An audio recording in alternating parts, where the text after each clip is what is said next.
شب 8 دکبر در شهر کنیبادام 6 عضو یک عائله به طور مرموز جان باختند.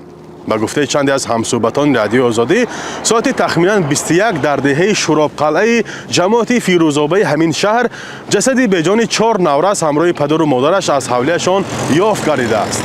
از آنها نعیم جان نعمت وی 37 ساله، نفیسه نعمت وی 33 ساله، امینه نعمت وی 13 ساله، فاطمه و زهرا نعمت وی 10 ساله و محمد یوسف نعمت وی 2 ساله نام برده می شود. در حالی که مقامات در این باره معلومات رسمی نمی‌دهد، چندین منبع‌های ما گفتند که ظاهراً همه اعضای این خانواده کشته شدند. وقتی برای معلوم کردن سبب و عامل‌های حادثه مذکور به دهه شوراب قلعه آمدیم، پیوندان عائله نعمت‌آفا و ساکنان گفتند که جسدها را به معاینه بردند و از قضیه معلومات زیاد ندارند.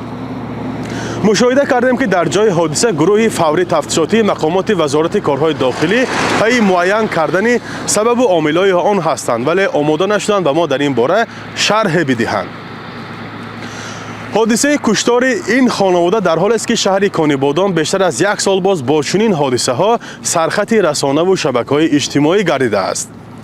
دست کم چند اعضای 6 عائله در این منطقه با علامت‌های قصداً به هلاکت رساندن یافت شدند. مسئولان مقامات محلی میگویند قسمی از چنین حادثه ها به جنجال های خانوادگی ربط داشتند و تحقیق دیگر حادثه ها ادامه دارد.